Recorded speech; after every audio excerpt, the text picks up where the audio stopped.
Muy buenas tardes a todos, bienvenidos al programa de Café Psicoanalítico. Hoy viernes de café, con un tema muy interesante, con una película también muy interesante y un libro muy interesante.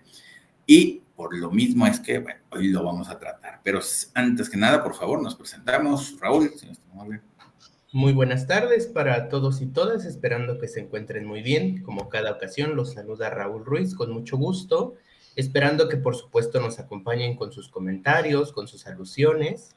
Estaremos articulando precisamente la película de Los renglones torcidos de Dios con el tema de los usos y abusos de los manuales diagnósticos que pues conocemos principalmente como el DSM y la CIE, pero también hay muchos otros que incluso llaman la atención por su mismo nombre. Lo iremos tocando, bienvenidos. Gracias, Raúl. Dan. Muy buenas tardes a todos, bienvenidos nuevamente a Café Psicoanalítico con esta película bastante interesante que ahorita está ganando fama porque justamente la liberan en Netflix, entonces está siendo muy vista, pero como bien adelantaba el doctor, pues estamos hablando ya de un libro de hace bastante tiempo, la versión también grabada aquí en México que también tiene pues los aportes, al final de cuentas está basada en la misma película, pero claro que sí, con este enfoque diferente en la perspectiva de lo psiquiátrico, entendiendo también el paso del tiempo en lo psiquiátrico, ¿no? No es lo mismo estar recluido en un psiquiátrico de inicios de los 1900 a los psiquiátricos el día de hoy, ¿no? Entonces también podemos hablar un poco acerca de estos mitos que rodean a los psiquiátricos, a los tratamientos, a los lugares, a los pacientes, y bienvenidos. Gracias, Dan. Sí, como bien lo acaban de decir, bueno, los psiquiátricos pues siempre son tema para películas, para novelas, y digamos, si ven el contraste o la gran diferencia de 100 años en la serie de Freud, cuando aparece un psiquiátrico que estuvo de terror, ¿no? Y ahorita este psiquiátrico que parece más hotel, acá de campestre y toda la cosa, y bueno, la gran diferencia de que, bueno, no son tan así, pero bueno, son más abiertos, tienen más lugares donde pueden estar, no son, bueno, un poquito más parecido a un hotel de 5 estrellas, y por los precios también, ¿eh? También ese es el problema, pero bueno, Luca de Tena, que es el autor de esta novela, que es su segunda novela sobre psiquiátricos o sobre la psicosis o la locura, así que la primera también ahí es conocida, ahorita me acuerdo del nombre, pero bueno, esta es como la más famosa. Así que bueno, ciertamente la trama de la película, bueno, también, digamos, juega con el espectador, a fin de cuentas esa es parte importante y la trama importante de saber quién está loco, bueno, loco, quién tiene la locura, quién está enfermo y quién no está enfermo, ¿no? Tanto de que, bueno, la protagonista, Alicia, casualmente el nombre de Alicia siempre tiene que ver con algo con la locura. Entonces, bueno, esa parte de que pensar de que si está o no está, o esta vez es una infiltrada, o si es una paciente psiquiátrica, y toda la cosa, ¿no? Y toda esta confusión ciertamente se va a unir a lo que ya decía, bueno, Raúl, con respecto a la clasificación psiquiátrica, como bien los conocidos DSM, bueno, 1, 2, 3, 4, 5, todavía vamos en el 5R ya, así que bueno, ya próximamente va a aparecer el 6, el 7, el 8, y siempre es una nueva, quitan y ponen psicopatologías como si fuera kermés, ¿no? Dices, bueno, ¿y por qué ahora ya no es patología esto si en la otra edición decían que sí era y era, y bueno, ya saben cómo, y tenían tratamiento y hasta medicamento para esa psicopatología, y pues resulta que ya siempre no es psicopatología, como pasó con el Asperger. Entonces, bueno, un misterio, y bueno, con el síndrome de Asperger, un misterio qué hacer y qué no hacer con esas patologías. Así que, bueno, de eso se trata también este programa, y también, bueno, una nueva especialidad que vamos a tener o que ofrece la Unifreud también, para que bueno, vean, se interesen, si quieren apuntarse, apunten a esta nueva especialidad, que es la de diagnóstico diferencial, bueno, que ahorita vamos a ver de qué se trata, y ahorita hacemos la invitación como tal. Pero bueno, pues les cedemos la palabra al maestro Raúl, que es el mero de estos temas. Así que, por favor, Raúl. Gracias, doctor. Pues me gustaría comenzar haciendo una mención interesante sobre el psiquiátrico como lugar, ¿no? Justamente Michel Foucault, uno de los pensadores más sobresalientes de la segunda mitad del siglo pasado, decía que los psiquiátricos cumplen la misma función que las cárceles y las escuelas, que es finalmente docilizar el cuerpo y alienar la mente, ¿no? Que bueno, ahí ya dependerá pues mucho de quién sea su director, quién esté encabezando precisamente cada uno de los centros. Y Foucault hacía críticas muy interesantes en un libro que tiene publicado bajo el título de Vigilar y Castigar, así se tradujo al español, y uno de sus constructos principales es la noción de panóptico, ese ojo que todo lo ve para intentar controlar todo lo demás. Y que, bueno, precisamente haciendo alusión a los elementos simbólicos en los psiquiátricos, pues el ojo que todo lo ve y que controla es el medicamento, ¿no? Al final de cuentas. De ahí me gustaría rescatar que la película de Los renglones torcidos de Dios está ambientada en la década de los 70s, pegadito a los 80s, con la evolución que clínicamente tuvo la psiquiatría desde sus orígenes. Y para ello me permito compartir dos líneas históricas interesantes, muy breves, muy acotadas que hice sobre la historia de la CIE y del DCM. Primero de la CIE tenemos que su antecedente es la lista internacional de causas de muerte que se estudiaba psiquiátricamente desde 1850 hasta 1893 aproximadamente. De ahí, bueno, surge toda esta revolución psicoanalítica que inició en 1899, 1900, pero el dato más sobresaliente es que en 1930 Francia e Inglaterra hacen una conjugación de nomenclaturas internacionales también que nombran como NIE, ¿no? Tal cual, Nomenclatura Internacional de Enfermedades. Para 1948, es decir, 18 años después, se hace la primera Asamblea de Salud Mundial que justamente propone ya formalizada la clasificación internacional de enfermedades, traumatismos y causas de defunción, que es lo que conocían en ese momento como CIE 6. En el 67, 19 años después, aparece un reglamento de nomenclaturas que se vuelve obligatorio a partir de la Organización Mundial de la Salud, que, bueno, también ha venido cambiando, ¿no? Incluso en la CIE 9, que es la inmediata anterior a la CIE vigente, se ocupaban exclusivamente números. En la CIE 10 ya se ocupa una clasificación de letra y número. En la CIE 11 se está apostando por regresar meramente nada más a la clasificación numérica, pero pues aún está en revisión la propuesta. Para 1975 aparece el Consejo de Organizaciones de Ciencias Médicas en la OMS, y justamente ahí se hace una formalización para el nombre único de las enfermedades. Es decir, que internacionalmente ya no deberían de variar los nombres para que haya una clasificación precisa internacional.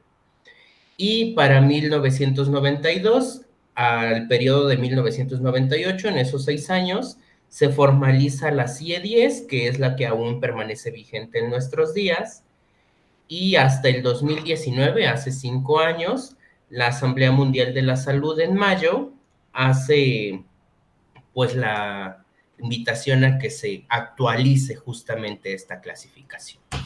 Al menos en esta breve historia de la CIE vamos viendo que pues tienen prevalencia los países europeos y tienen prevalencia justamente estas aglomeraciones de las patologías que buscan una unicidad, ¿no? Que buscan precisamente una uniformidad respecto a criterios descriptivos. Pero, pues, a los países norteamericanos, principalmente, pues, Canadá y Estados Unidos, no les pareció estar tan alejados y también tienen su propio manual, que es el DCM. La historia del DCM acotadamente es que en 1899, fíjense qué cercanía con el psicoanálisis, aparece como antecedente directo el Manual de Psiquiatría fundado por Kraepelin, donde la división era entre enfermedades hereditarias, metabólicas, endocrinas y alteraciones cerebrales.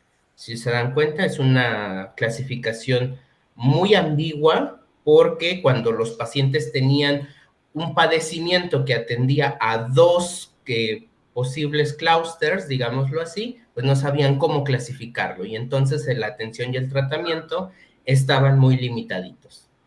Para 1952 aparece el DSM-1 de la mano de la APA, que bueno, ahí se ha mantenido invariable, la Asociación Americana de Psiquiatría, pero los criterios se vuelven muy poco confiables. Esta clasificación todavía pues estaba muy influida por la perspectiva psicoanalítica que seguía reinando precisamente para entender el funcionamiento mental.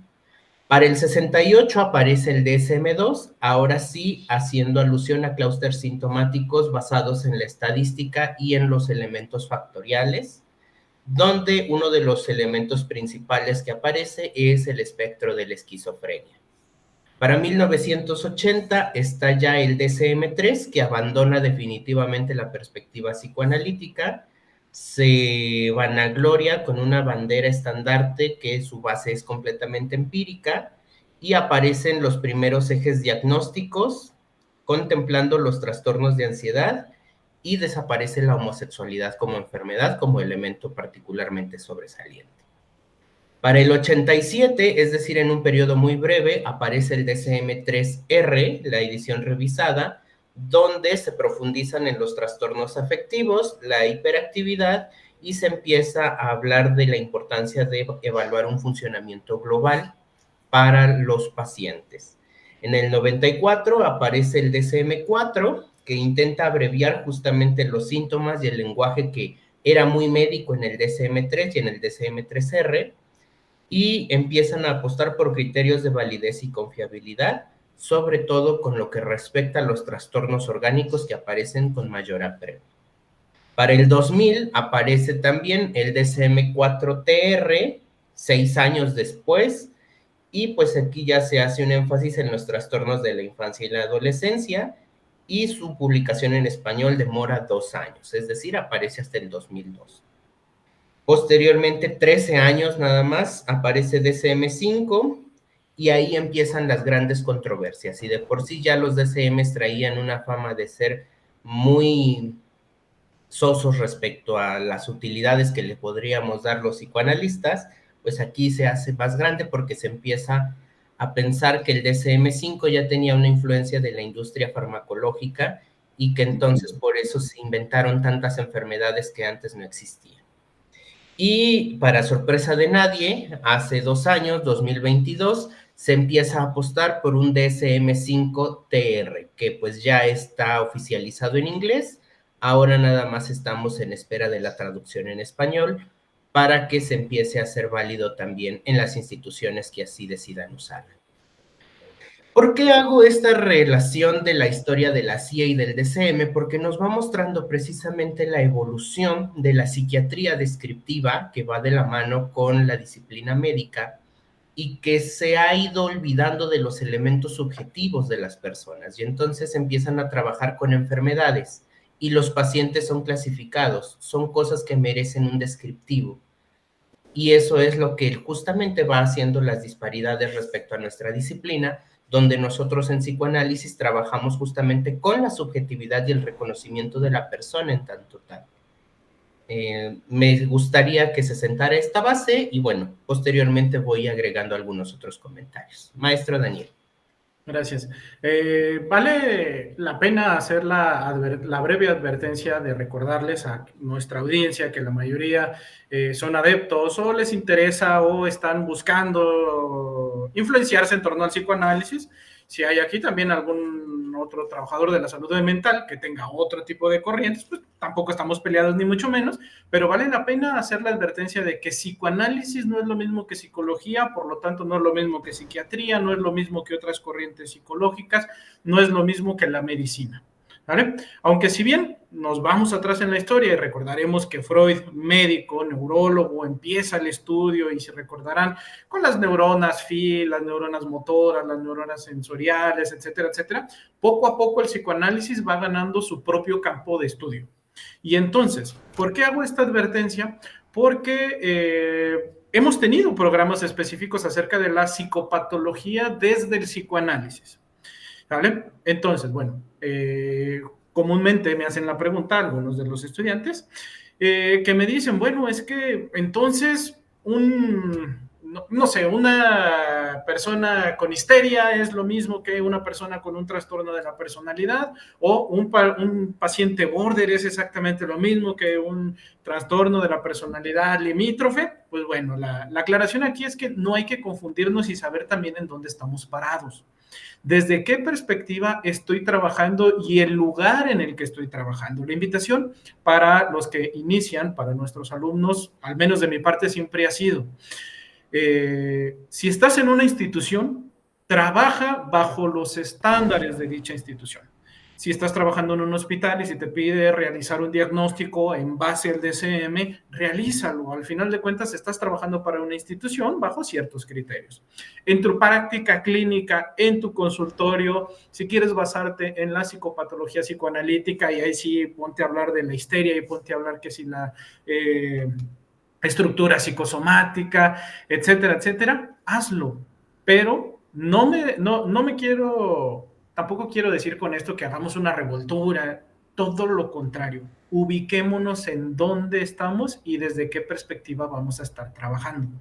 Para que también no nos conflictemos ahorita de entrada, que estemos platicando acerca de los criterios diagnósticos, no se confunda que van a ser exactamente los mismos aplicados para el psicoanálisis o la práctica psicoanalítica, ¿no? Entonces, yo sé que la mayoría de quienes nos escuchan probablemente vengan desde la psicología, alumnos de psicología, egresados de psicología, que aprendemos bajo un modelo de la APA, porque incluso que tendríamos que hacer esa diferencia entre que psicología y psiquiatría tampoco es lo mismo, entonces no sé también qué tanta validez tenga que los psicólogos utilicen unos criterios diagnósticos de una disciplina que, aunque digámoslo, parientes, digámoslo, llamémoslo primas, hermanas o como quieran decirlo, no son la misma disciplina, ¿sale? Entonces, no perdamos este sentido, no perdamos este foco y al final del día recordemos que los criterios, que las etiquetas, que el referirnos a una persona como el esquizofrénico, como el paranoide, realmente no ayudan en nada a la persona. ¿Vale? Lo que va a ayudarle a la persona va a ser el tratamiento que tengamos con ellos. Justamente esta parte que habla el maestro Raúl acerca de la subjetividad. Es lo que va a acercar al paciente hacia la cura, no la etiqueta. Entonces, bueno, ese es mi comentario inicial para la introducción del tema del día de hoy. Gracias, Daniel. Sí, como bien lo dicen y lo recuerdan, digo, bueno, actualmente existen dos clasificaciones con respecto a las psicopatologías, la psiquiátrica y la psicoanalítica. En algunas coinciden, en otras no coinciden. En la mayoría coinciden, digamos, es la parte que nos podemos entender. En otras específicas va a ser un criterio completamente diferente. Y bueno, anteriormente todavía en los 80s había 80s, 90s, había una tercera clasificación que era la psicológica, que desapareció porque se la comió la psiquiátrica. La psicología adoptó la psiquiátrica, bueno, el DSM, para clasificar. Y ahí se perdió una buena clasificación psicológica porque tiene que ser aparte. La psicología no tiene que tener los mismos criterios que la psiquiatría. La psiquiatría se entiende que está dentro de la medicina y trata, bueno, el psiquismo, la mente, como si fuera un órgano y lo describe, digamos, el DSM se parece mucho a los libros de medicina interna, de medicina de pediatría, de todo lo que ustedes quieran, pues porque es medicina, a fin de cuentas así se clasifican las enfermedades con respecto al órgano, ya pues, disfunciones y cáncer y todo lo que sabemos.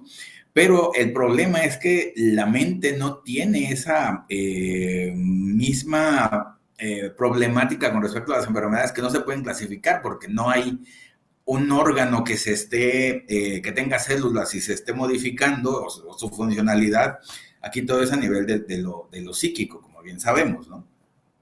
Y ese problema de que no se puede ver el psiquismo, entonces, bueno, por eso es que se quiere hacer muy médico esta clasificación, a veces cuadra, a veces no cuadra, y bueno, los problemas que tenemos con respecto a la clasificación, a que aparecen y desaparecen enfermedades, o se ponen de moda enfermedades, es el otro problema. Yo me acuerdo del principio del siglo, de este siglo, que se puso de moda la bipolaridad, ¿no? Y todo el mundo tenía bipolaridad y todo, ¿no? Que sí, que no. Luego el autismo, luego el border, etc., etc., ¿no? Y el problema, como bien lo decían, de que se promueve una enfermedad, y a la vez se promueve un medicamento, varios medicamentos para esa enfermedad. Entonces, actualmente el problema es de que, bueno, el DSM tiene que ver con la psicofarmacología, que el problema del DSM es que ¿quién lo edita? Los laboratorios. Entonces, bueno, ahí hay cierta trampa de que no es tan neutro esta clasificación, porque ciertamente, bueno, ahí está involucrado las farmacéuticas, que bueno, ciertamente ya saben de lo que se trata, y bueno, y el psicoanálisis siempre ha estado en contra de eso, siempre ha puesto ahí el dedo en la llaga, de que la clasificación no debe de estar a merced de, bueno, de las medicinas en general, ¿no? Tiene que ser muy aparte, como bien lo dicen, la parte de que dónde está el sujeto, o el sujeto es lo que debe de imperar, y ya posteriormente va a ser las etiquetas o la forma de tratar a los pacientes, si necesitan medicamento, no siempre se tiene que poner. Y por eso mismo es que, bueno, el pleito eterno entre el psicoanálisis y la psiquiatría es esto, la clasificación el propio psicoanálisis, como bien lo saben, tienen su propia clasificación psicopatológica, que es más sencilla que la psiquiátrica, y funciona, digamos, el detalle es que funciona y funciona muy bien. Entonces, no puede ser que el DSM, que tiene, no sé, miles de enfermedades, no sirva o sea muy deficiente en ese sentido por tener miles de enfermedades, y la psicopatología psicoanalítica, que es más sencilla, que se centra más o menos como en 30 enfermedades, funcione perfectamente y se pueda diagnosticar bien a cada paciente su patología y se lleve el tratamiento correspondiente como tal y el paciente se cura, ¿no? Entonces, bueno, y el problema también de la psiquiatría es que este DSM, cuando se clasifica a los enfermos, se tienen que poner 3 diagnósticos, ¿no? O más, o no sé cuántos más, dices tú, bueno, ¿cómo que no, que con uno no es suficiente, sino tienen que poner 3 a descartar o que se parecen? Entonces, bueno, ese es un gran problema también de que sobran muchos diagnósticos en el DSM, y por eso mismo, bueno, siempre la crítica. Y aunque en el DSM dice ahí que, bueno, no dice ahí exactamente que este manual no es para psicoanalistas, simplemente no nos menciona, ¿no? Dice, este manual es para psicólogos, psiquiatras, no sé qué, y conductistas, no sé qué tanto, y el psicoanálisis se desaparece, ¿no? Pues ciertamente ellos nos quitan de ese lugar, qué bueno, ¿verdad? Porque si no, ahí hubiera otro problema.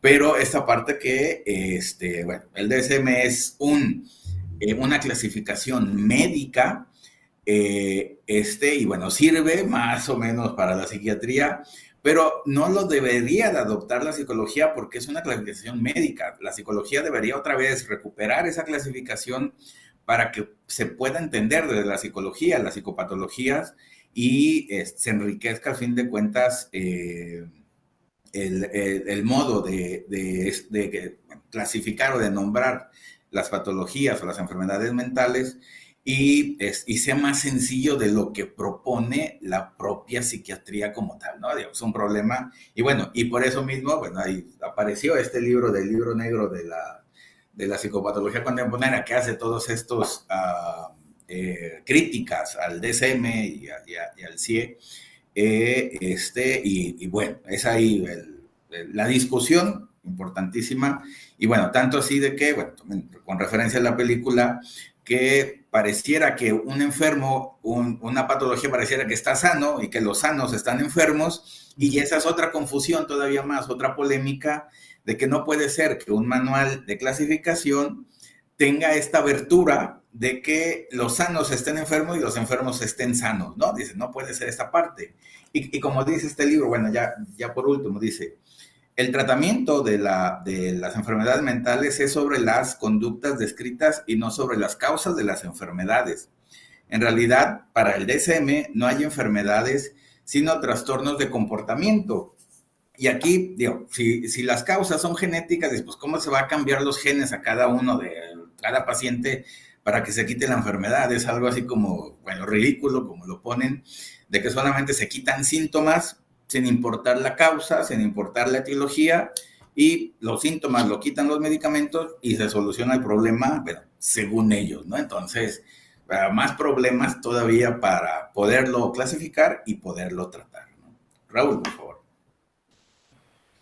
Y que justamente en ese libro que nos muestra, doctor, Alfredo Jerusalinsky hace la mención de que una de las crisis a las que se enfrenta la psiquiatría es que aun cuando dice que no tiene una teoría de base, en realidad sí está bajo las teorizaciones y la filosofía empirista, y que por lo tanto uno de sus grandes problemas actuales es que se está pegando a lo que dicen las neurociencias, a lo que dice la genética y a lo que dice la psicofarmacología.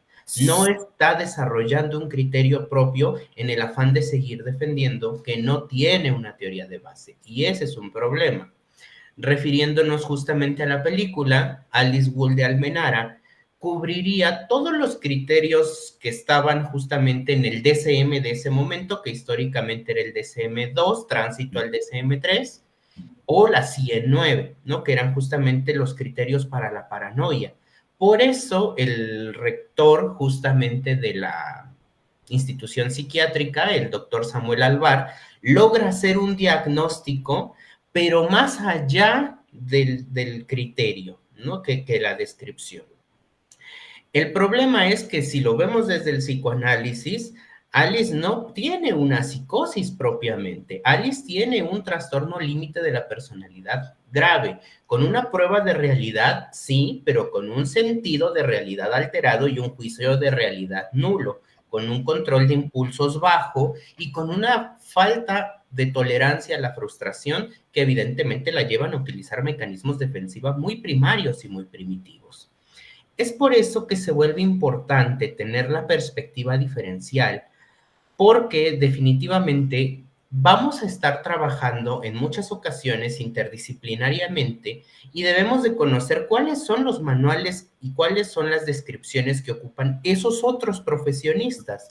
Como nos mencionaba el maestro Daniel, si hay quien está trabajando en sector salud pública, por ejemplo, están utilizando CIE-10 para tratar. Y si no hay un diagnóstico desde CIE-10, entonces no se da atención a los pacientes porque no tienen diagnóstico. Muchas instituciones privadas, sobre todo en el norte del país, trabajan con el DSM precisamente por la cercanía a Estados Unidos, que si tienen la oportunidad los remiten hacia ese país para un tratamiento psicofarmacológico que en México no existiría.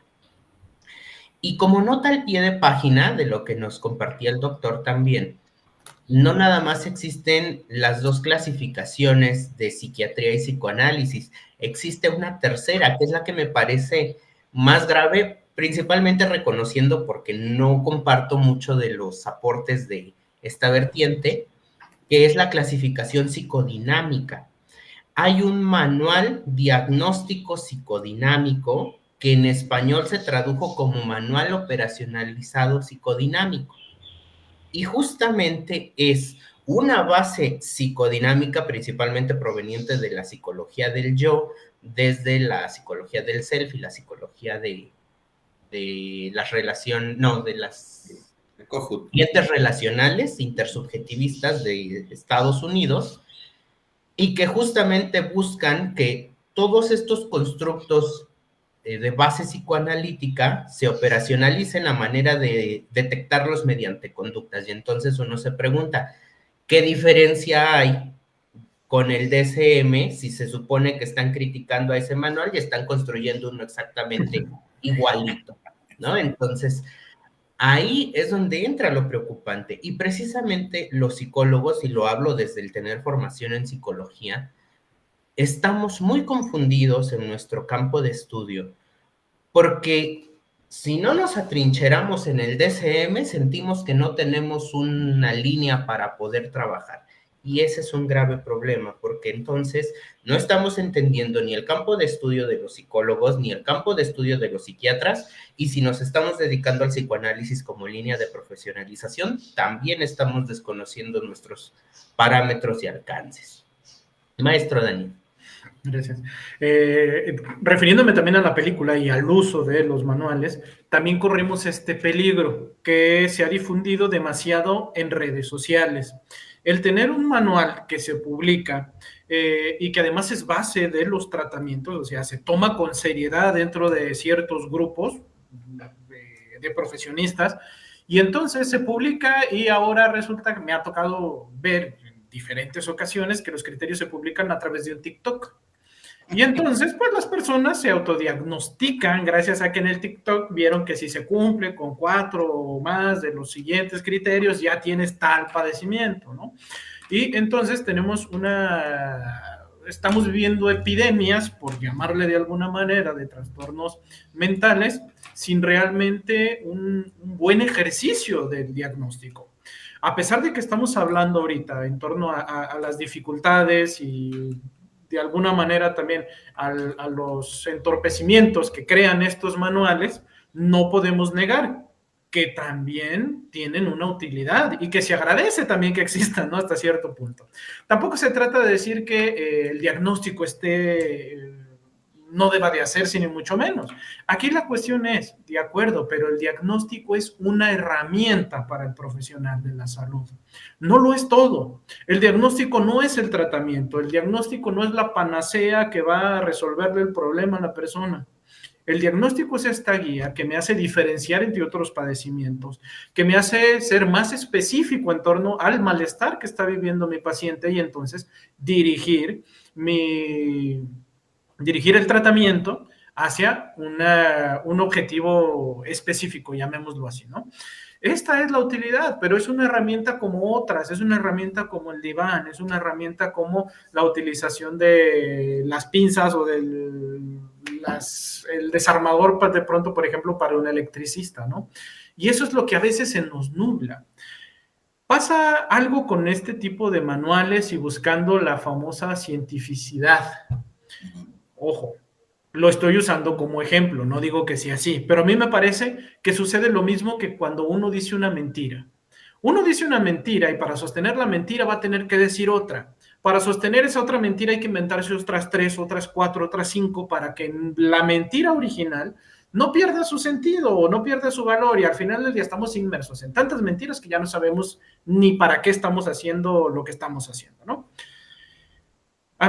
Yo lo utilizo de ejemplo porque buscando esta cientificidad vamos a aparecer un criterio, pero este criterio tiene que estar sostenido por cierta ideología. Vámonos a crear una ideología. La ideología tiene que tener bases científicas bajo los modelos de los criterios del famoso método científico. Entonces vamos a tener que buscar la experimentación, pero si algo no me sale, entonces dentro del experimento voy a tener que buscar y seguir haciendo ahí, rodando la rueda de la fortuna para encontrar que sostenga, en este caso, un diagnóstico, que era lo que yo buscaba al inicio, ¿no? Es meternos en una burocracia tremenda. El sostenimiento de nuestro saber profesional y de nuestro proceder profesional, claro que debe de estar. Pienso en las repercusiones legales de ejercer una práctica terapéutica sin responsabilidad, ¿no? Justamente por eso es que se busca que se sea específico, se busca que tenga un trasfondo, nuestro criterio, nuestra preparación, etcétera, etcétera. Eso se entiende. El problema aquí es cuando no entendemos y mal usamos estas herramientas. Lo mismo ocurre no solo con el diagnóstico, ¿no? Recuerdo también en alguna ocasión, profesores, mientras he estudiado a lo largo de mi carrera académica, en el cómo nos han advertido acerca de que nunca busques que tu paciente encaje con la teoría, ¿no? Estás despersonalizando, estás convirtiendo a la persona entonces en un caso de observación, en una ratita de laboratorio que quieres que compruebe la hipótesis y que si no comprueba la hipótesis, pues vas a buscar otro experimento de tal manera que al final, pues tengas, entre comillas, tengas razón, ¿no? Ese es el peligro que se corre al no entender estas herramientas. Simplemente, en alguna ocasión también lo he comentado con los alumnos, o sea, el no dominar al pie de la letra un texto tampoco te hace un mal profesional. Afortunadamente, para eso está el libro en tu librero, para en el momento en el que te atores, vas, tomas el libro, revisas y dices, ah, perfecto, aquí estaba el concepto que estaba buscando. Lo mismo pasa con estos manuales. El manual pareciera entonces ahora, a todos los manuales, ¿no? Sí, DSM, parecieran las sagradas escrituras, pareciera como que es lo que sostiene el dogma de fe detrás de lo que existe de la salud mental, y entonces ahora no se puede ni cuestionar, no se puede realmente ni centrar en la persona, sino más bien en la observación de los síntomas y en cómo le vamos a quitar esto. Fuera de redes sociales, me refiero a una relación de persona a persona con mismos psiquiatras, no son pocas las veces que he escuchado que dicen, la verdad es que no sabemos por qué funciona, pero funciona la pastilla. A ese dogma estamos llegando, y a eso es a lo que le llegamos a tener fe, a que las cosas funcionan. ¿Por qué? ¿Quién sabe? Pero funcionan, y entonces hay que replicarlo con el paciente. Mismos síntomas, misma pastilla, mismos malestares, mismo encierro, mismo todo. ¿Dónde está la subjetividad de la persona? Y entonces, también debatible, ¿no? El hablar acerca de un hospital psiquiátrico, de un psiquiátrico, de una casa de reposo, haciendo referencia a los términos, pero detrás de cada uno de estos términos que hacen referencia a un lugar donde se procura la salud mental de las personas, también existe un peso ideológico tremendo. Tenemos que visibilizar primero cuál es ese peso filosófico, cuál es ese peso ideológico, para entonces entender el funcionamiento de las cosas.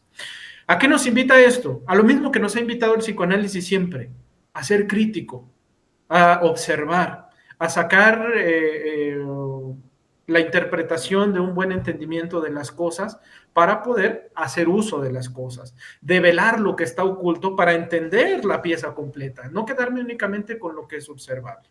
Con los trastornos mentales, con los tratamientos, los padecimientos, es exactamente lo mismo. Tenemos que descubrir qué está detrás. Ahorita hemos estado hablando, ¿no? Yo tampoco lo satanizo completamente, pero detrás de estos manuales, pues claro que existe la industria farmacológica. Entonces, solo es la invitación a mantener los ojos abiertos. Doctor. Gracias. Sí, completamente cierto. Digo, bueno, y su propio nombre lo dice, ¿no? Es un manual, es un intermedio no es el final, no es ya, pues, bueno, en los libros de medicina que está, bueno, el Nelson de pediatría, el Harrison de medicina interna, bueno, que es el tratado grandote ahí como tal. Entonces, bueno, ahí se entiende que sería como el que se debe de usar para el diagnóstico. Pero a falta de esos libros como finales, pues nomás está el intermedio o el manual, que es y pues si no hay más, pues eso se va a usar, cuando solamente se podría decir que es un referente para poder entender las patologías, pero no es la clasificación oficial, lo voy a poner de esa manera, o no es ya el título como tal para poner la psicopatología. Y bueno, y como bien lo dice el libro, también, bueno, voy a leer una partecita, dice, el DSM no es nosológico, es estadístico y empírico. Y para que no queden dudas, se expresa que no tiene la pretensión de explicar las patologías. Entonces, o de ascribirse a una teoría o una corriente. Bueno, ciertamente, ¿por qué? Pues porque es un manual, como lo entendemos como tal, un libro intermedio para. Entonces, ¿en dónde se va a encontrar el libro nosológico? ¿En dónde está? ¿No? Digamos, esa parte, ¿y dónde quedó el libro nosológico que explique las patologías? Que creo yo, bueno, en el psicoanálisis lo tenemos, no hay mayor problema. En la psicología lo tenían todavía antes del 2000, entonces yo creo que tienen que recuperar ese libro para que por fin tengan ese libro clasificatorio desde la nosología y por fin puedan entender las patologías sin solamente dedicarse al tratamiento, sin importar la etiología o el explicar la patología y no solamente síntomas y fármacos, ¿no? Así dices tú, ya con eso se resuelve, como dice Daniel, con eso sirve y punto, se acabó, ¿no? La pastilla buena, bonita y barata y rápida, y no importa lo demás, ¿no? Y bueno, cuando se supone que la psiquiatría, la psicología, el psicoanálisis deben de tener todo el proceso de inicio a fin, no solamente la última parte para que ya se le quite y ya se quite el problema, ¿no? Y bueno, ciertamente cuando uno trabaja en instituciones, bueno, se necesitan o se usan estos manuales, pues para poder tener un orden, pues, ¿no? Pero el problema es que se usa como el último libro o el último tratado para poder clasificar las patologías, y cuando esa no es su función, a fin de cuentas. Ay, ya estamos a las 3:44. Por favor, Raúl, invítanos a la especialidad, a la nueva especialidad. Así es, estamos en pues la difusión de un nuevo curso de certificación especializada en diagnóstico diferencial y clínico en psicoanálisis. Es una oferta nueva, completamente de paquete para todos y todas ustedes que decidan inscribirse. ¿Qué vamos a hacer en esta certificación? Vamos a revisar muchos casos clínicos, alrededor de 24 casos, que pues están divididos justamente en las patologías psicoanalíticas: neurosis, psicosis, límite, depresiones, actuaciones criminales, y cada uno de estos ejes transversales va a tener la revisión de 3 a 4 casos clínicos. Partimos desde los historiales de Freud, con Dora, con las pacientes con histeria preanalíticas, y por supuesto avanzamos con los casos del hombre de los lobos, de Hans, el hombre de las ratas, revisamos el caso de Ferenczi, del hombre gallo, los casos más famosos de psicosis que recopila Juan David Nacio, entre muchos otros. Entonces, pues les invito a que consideren inscribirse. Es una manera de formalizar los conocimientos que hayan obtenido ya en otras certificaciones, como las que imparte el doctor Gerardo, psicoterapia y diagnóstico de las patologías actuales, así como también las que llegue a impartir el maestro Daniel, como psicosomática y trastornos de conducta alimentaria, y pues las que impartimos también otros docentes, como la maestra Ana y su servidor. Entonces, está muy completa esta oferta. La verdad es que sí les recomiendo que lo consideren, y pues vamos a estar empezando el próximo 3 de julio. Serán las asesorías de 7 a 9 de la noche, y por supuesto la invitación está para todos ustedes. ¿Qué día, Raúl? 3 de julio. ¿Es el viernes? No, es miércoles. Los miércoles, ok. Correcto. De todas maneras, pues terminando el café, me comprometo a dejarles la liga de la información en los comentarios de Facebook, y si les interesa, comuníquense al área administrativa o de admisiones con la licenciada Laura Romo en Unifavel. Y bueno, continuando justamente con esta línea de trabajo, el uso y el abuso del manual diagnóstico precisamente nos evidencia en la película cómo en el mismo psiquiátrico existen personas con trastornos graves, con trastornos leves, con discapacidad, y entonces se trata a las discapacidades como enfermedades mentales, y entonces no hay un tratamiento diferenciado para estas personas. Tenemos también en la película sujetos que son potencialmente criminales y están conviviendo al mismo tiempo con personas que por su misma descomposición psíquica pueden ser objetivos altamente vulnerables para sus agresiones. Y eso es lo que lleva a que incluso haya varias muertes dentro del psiquiátrico en la misma película. Evidentemente, no es que deban de crearse más psiquiátricos o más cárceles o más medios de reclusión, pero sí que haya un criterio lo suficientemente amplio y abarcativo y también juicioso para poder brindar las condiciones de vida a los pacientes que estén en tratamiento interno. Y ojo aquí, el vicio de diagnosticar mediante manual no se limita meramente a los manuales que estamos tratando y de alguna manera cuestionando. Este vicio diagnóstico manualizado también es cuando nos atrincheramos en los 24, 25 tomos de Freud, y Freud dice que, y entonces si Freud no lo dice, no es cierto, no existe, está mal, y eso también es un criterio diagnóstico manualizado, ¿no? Porque palabra de Freud, por los siglos de los siglos, pues no, tampoco funciona así.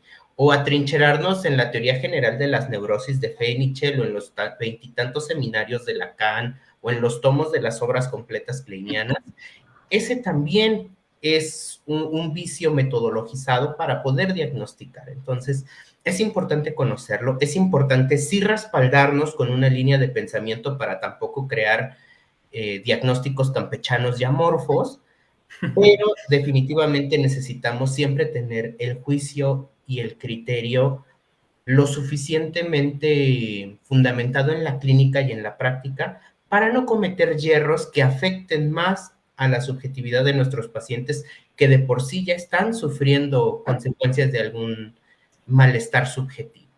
Maestro Daniel. Gracias. Justamente ocurre que cuando queremos ser tan específicos con el diagnóstico, más cerrados podemos llegar a estar, ¿no? Cuando queremos ser tan específicos en algo, es como si fuera una visión de túnel y me voy únicamente hacia la comprobación del diagnóstico que tengo y se me está olvidando todo lo demás. Pienso de pronto en uno de los criterios diagnósticos que aparecen casi como relleno, ojo, en todas las enfermedades que aparecen en el DSM, pero que es, creo yo, de los más importantes y de los que menos les hacemos caso. Y es el tomar en cuenta la cultura. En todos los criterios diagnósticos aparece, si presenta 3 episodios depresivos, bla, bla, bla, si esto, si aquello. Y también aparece, siempre y cuando no se vea una cuestión de cultura. Olvidé el término tal cual aparece en el DSM, ¿no? Pero bueno, entonces, ¿qué vamos a entender por cultura? Las personas a veces creemos que cultura nada más es decir, las fiestas patrias y listo, ¿no? Que el mexicano se pone sombrero y que le gusta tomar el tequila y listo, eso es cultura. No, la cultura es la vida de la persona, en qué se ha visto inmersa, en qué relaciones de poder, en qué situaciones de vínculos amorosos, en qué situaciones económicas surge la persona, no importa el país en el que esté. Dentro de una misma población existen diferentes repercusiones culturales, aunque estemos hablando de un grupo de personas a lo mejor limitado como la ciudad de Guadalajara, existen diferentes aspectos de la cultura, ¿no? Entonces, no olvidemos este criterio diagnóstico tan importante que a veces dejamos simplemente pasar. Ahora, en cuanto a estas cuestiones de ser dogmáticos con lo que las palabras o con lo que los autores dicen, lo que las letras dicen, recordemos que el estudiar psicoanálisis no es aprenderte los conceptos, es crear un criterio psicoanalítico. Por eso es que Freud incluso, a mí me parece muy, muy bello cuando habla y dice que el psicoanálisis realmente es un arte. Si fuera una cuestión de un manual, como si fuera un oficio a lo mejor de no sé, sin meter aquí debates ni mucho menos, pero decir que cuando se tiene una pieza de tal, se utiliza una herramienta de tal, pues entonces se perdería justamente a no solo la subjetividad, sino esta parte de arte. Cuando Freud hace referencia al arte, es al arte del ser humano, no precisamente a lo estético y nada más lo bonito. Hace referencia a esta empatía, a esta capacidad del ser humano de transmitir sentimientos y de también entender los sentimientos del otro. Eso no lo vamos a encontrar en ningún libro, ni de corte psiquiátrico, ni del psicoanálisis mismo. Me refiero al libro. Lo vamos a encontrar ahora sí en la práctica psicoanalítica que tengamos bajo una base teórica psicoanalítica. El arte la vamos a encontrar en nuestro consultorio, el arte la vamos a encontrar con cada uno de nuestros pacientes y que cada uno de estos pacientes es diferente y eso es lo que lo vuelve bonito y estético en términos del arte. Es donde vamos a encontrar entonces la verdadera belleza de nuestra profesión, con cada una de estas personas y no en estos manuales. La importancia de tener estos criterios diagnósticos, de hacer un buen diagnóstico, también tiene que ver con las necesidades específicas de cada persona, de cada padecimiento. como bien nos decía el maestro Raúl, no es lo mismo los requerimientos de una persona que está pasando una depresión a una persona que tiene una discapacidad mental. Y entonces, si a todos los metemos y decimos, pues es que están enfermos y a todos los tratamos por igual, ¿dónde está realmente la cura entonces? Solo estamos funcionando, retomo el inicio de la charla del día de hoy con Foucault y las relaciones de poder, pues solo estamos alienando a las personas, las estamos convirtiendo ahí en algo descompuesto que pues hay que mantener vivo porque matarlo sería muy feo, y pues lo mantenemos alejado de la sociedad. Esto lo hemos visto a través de la historia, tanto así que los psiquiátricos o los hospitales estaban fuera de la ciudad. ¿Por qué? Porque lo que es diferente, lo que está enfermo hay que alejarlo y que no se me vaya a pegar. No lo quiero ni siquiera ni ver. Es el problema que tenemos en muchos de estos psiquiátricos, que mismas personas y familias y demás, a nuestro enfermo lo mandamos al psiquiátrico, lo mandamos al asilo, lo mandamos a donde lo tengamos que mandar, y si como ya no lo veo, pues ya no es problema mío, ¿no? Que se encarguen de ello los médicos, las enfermeras, y listo, es problema de alguien más. Esto es simplemente como seguir fomentando el mismo problema, ver a las personas y entender a las personas como objetos. Los manuales, ¿cuándo vienen manuales? Cuando me compro una lavadora, cuando me compré mi licuadora, cuando me dicen qué botón apretar, pero eso es porque las máquinas funcionan así. Las personas no. Entonces, no pretendamos tratar a las personas como las licuadoras. Doctor. Totalmente cierto. Ya se nos acabó el tiempo. Bueno, saludos, iniciación con Tere, saludos Teresa, Ernesto Medina, Rafael Martínez, Alondra Celeste, dice Dani siempre dándome sentido de realidad, como debe de ser.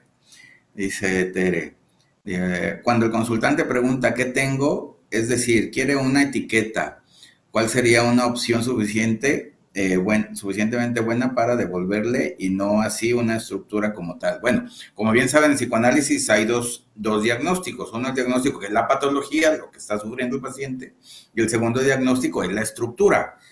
El paciente ciertamente tiene el derecho de preguntarte qué padece, qué tiene, y bueno, se le puede decir sin mayor problema si es una depresión, si es una fobia, una neurosis como tal, y no hay mayor problema, pues tiene derecho a saber de lo que padece, igual como se va con el médico, se va con el dentista, pues igual, ¿qué tiene? Ya se le dice, y ya, por consiguiente, teniendo el diagnóstico de la enfermedad, aparece ya el tratamiento como tal, ¿no? Digamos, también el paciente lo puede tener saber sin mayor problema, ¿no? El problema es que el médico no sepa, o el psicólogo, o el psicoanalista no sepa qué tiene por decirle los nombres técnicos o por no decirle algo erróneo, y se queda es como que si no supiera qué tiene, y ese es otro gran problema. Guadalupe Moreno, saludos Guadalupe, dice, excelente ponencia, y sí, cuando se trabaja en instituciones de salud, debemos remitirnos al CIE 11 o al DSM, pues sí, todo desde la llamada psicología basada en evidencia, ¿verdad? Dices tú, en evidencia de que si bien el paciente llega con cierto diagnóstico, tras el trabajo de sesiones, el cuadro puede remitir. Sí, el otro problema es que también en psiquiatría pareciera que el diagnóstico es para toda la vida, ¿no? Cuando, digamos, en psicoanálisis, ¿no? La enfermedad o es la crisis y punto, se acabó, se puede acabar y listo. Lo que sí es para toda la vida va a ser la estructura, y por esa razón son esos dos diagnósticos que se hacen. Blanca Marabel dice que le interesa el curso, ya se interesó Marabel, gracias Blanca. Dice, yo coincido en que los manuales son para equipos muy complicados, las personas no se ajustan, incluso es básico que la persona sana mienta y la no sana con mayor razón, ¿no? Sí, completamente cierto. Y también, fíjense, en la película al final, que se tiene que hacer un consenso para saber si la persona está o no está enferma, ¿no? Dice, no puede ser que sea por mayoría que se diagnostique o se defina si una persona está o no está enferma. No puede ser un criterio, bueno, de curación. Quizás, bueno, anteriormente o actualmente se haga esta votación por mayoría, a ver quién dice la mayoría si está sana o no está sana alguien, ¿no? Digo, alguien, pues, ¿no? Así como que no puede ser eso el criterio de curación de alguien, ¿no? También saludos a Eric y a José Luis de Radio Morir. Saludos, Eric. allá hace rato que no los saludaba, pero ahí estamos, Eric, no hay problema. Dice Ernesto, para mí es mejor el libro, bueno, mi libro, el de psicopatología. Bueno, muchas gracias, Ernesto, muy amable ahí por la promoción. Y bueno, por favor, Raúl, último comentario, Raúl, antes de la despedida. Ya le tiraron una rosa, doctor. Siéntanse feliz por eso.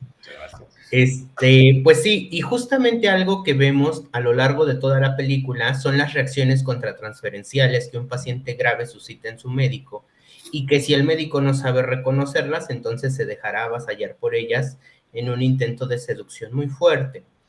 ¿Qué es lo que genera que Alicia de Almenara pueda salir del psiquiátrico? Porque al final amartela a todo el grupo de médicos, menos a Alvar. Alvar tiene que renunciar a su voto y a su cargo para dejar la decisión en manos de este consenso que nos comenta el doctor, y pues definitivamente terminan cometiendo una equivocación, al menos en este final, ¿no? Porque hay diferentes finales. Hay una película mexicana de los años 80 protagonizada por Gonzalo Vega y Lucía Méndez, que el final pues es completamente diferente a la película que está ahorita en Netflix y que ocupamos como apuntalamiento para tratar este tema. Entonces, la invitación a que la vean críticamente es justamente para poder ir haciendo estas diferenciaciones entre cómo se podría tratar psicoanalíticamente un padecimiento que desde la psiquiatría puede entrar en una remisión en un periodo muy breve, ¿no? Y eso pues definitivamente genera que tengamos un posicionamiento crítico, reflexivo y sobre todo pues hábil en el sentido de consciente, ¿no? Así que bueno, desde esa perspectiva también vamos a encontrar que muchas veces estos pacientes logran salir muy bien en pruebas psicométricas que les puedan llegar a aplicar, como la serie de pruebas que le aplican a Alicia, y pues eso, como no da mayor indicio de patología, pues entonces se está remitiendo. Y en realidad, por ejemplo, Paulina Kember dijo en algún momento que los pacientes graves, definitivamente en las pruebas más estandarizadas, más rígidas, más pues cuadradas, por así decirlo, salen muy bien, porque al final es lo que necesitan. Ponles un test de Rorschach, ponles una figura, una persona de figura humana, un dibujo de la figura humana o persona bajo la lluvia, van a salir altamente desestructurados porque definitivamente son pruebas mucho más libres. Entonces requerimos formación muy amplia, muy específica, y pues por eso es que está la invitación para la certificación. Maestro Daniel. Gracias, pero no están basadas en evidencia, así que no las podemos usar, ¿no? Es lo que comúnmente se menciona, es por eso que se descarta el uso de las pruebas como estas que has estado mencionando, y que al final del día, pues, como lo hemos estado mencionando, ¿no? Bueno, desafortunadamente, al trabajar en situaciones institucionales, pues hay que seguir el corte y la línea institucional, que es completamente apegada a estas cuestiones psiquiátricas, vaya. Yo quiero hacer la invitación a que, bueno, no nos dio mucho para desmenuzar más de la película, porque justamente el tema es muy rico. Entonces, la invitación a que si no han visto la película, la vean. También los invito a que vean la película de Hombre mirando al sudeste, que también tiene como un tinte similar con cuestiones psiquiátricas, si está realmente enferma la persona o no, y en el cómo estas cuestiones transferenciales hacen dudar entonces también a los psiquiatras, ¿no? En torno a al discurso del paciente. La invitación en torno a esta cuestión de la sobreutilización de los manuales es a confiar en el criterio que hemos creado a través de nuestra profesión. Detrás del sobreutilizar estos manuales se esconde el temor a equivocarme. Y prefiero que se equivoque el libro, prefiero que se equivoque quien se tenga que equivocar, menos a equivocarme yo. Entonces, bueno, no hay que tener miedo. Al final de cuentas, justamente por eso nos estamos preparando, por eso hemos tenido tantos años de preparación y nos seguimos preparando para poder justamente confiar en nuestro criterio. Y recordémoslo, también somos humanos y a veces cometeremos errores, pues bueno, intentemos de alguna manera solventar esos errores, pero al final del día todo se tiene que basar en pues en esta experiencia y en este conocimiento que nosotros mismos estamos pues juntando en nuestra práctica académica y profesional. Pues gracias por haber compartido con nosotros. Gracias. Bueno, y sí, el problema de la frase de basada en evidencia es evidencia de qué o de quién. Solamente se mocha, lo va a poner la frase y pues evidencia qué es eso, de qué están hablando, o de quién o de qué, como para poder decir, bueno, es esto a lo que nos referimos con evidencia, ¿no? Algo, digamos, muy consciente y algo que se puede medir, como dice así, ahí como tal, bueno, pero no todo tiene que ser así, consciente ni medible para que se pueda decir como tal, ¿no? En ese sentido de lo que solamente se puede ver, es lo único que se puede tomar como evidencia, ¿no? Bueno, por último, Ernesto dice, las pruebas eran de un gran valor institucional, casi nadie hablaba de las líneas y vamos que se evaluaban ahora. Estas pruebas tienen la difusión más abierta al público que en verdad ponen en riesgo su veracidad, ¿no? Es que las pruebas las tiene que hacer alguien, un profesional, y bueno, psicólogo, psicoanalista, y no abogados o trabajo social, pues porque no es su área, ¿no? Entonces también yo creo que el problema de las pruebas es eso de que quien las tiene que hacer es alguien que esté en el medio o que sea del medio y no alguien pues fuera de las profesiones psique como lo conocemos, ¿no? Así que por esa razón. Bueno, pues muchas gracias a todos, ya llegamos en tiempo. Muchas gracias, Raúl, muchas gracias, Daniel. Gracias a todos y cada uno de ustedes que nos vieron. La invitación está abierta a este nuevo curso, a esta nueva especialidad.